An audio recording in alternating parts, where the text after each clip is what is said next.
Čau visiem! Šodien es jums gribu parādīt vienu tādu interesantu lietu, jeb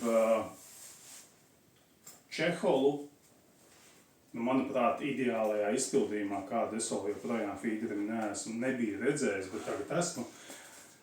Nerādīšu marku un modeli, kas šeit ir iekšā, lai kāds nepadomā, ka tā ir reklāma, bet jums ir iespēja komentāros rakstīt un uzminēt, kas tā ir pa makšķeri, kas šeit atrodas iekšā, bet tas, ko es jums gribu parādīt, es gribu parādīt foršāko čeholu feederim, kādu es esmu līdz šim redzējis.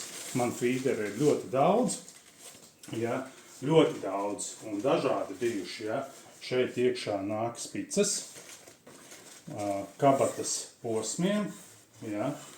Un šis ir tas variants, kas man liekas, kurš tiešām ir tāds, kad es pats gribētu tādu, ja, un gribētu ņemt spoli nost un katru smačus vai katru feederēšanas reizi ņemt ārā šo te makšķeri un no nulles tā kā uzsiet. Šajā gadījumā šī te makšķere ir rītdienas Metodmasters Latvija uzvarētāja kopvērtējuma uzvarētāja galvenā balva.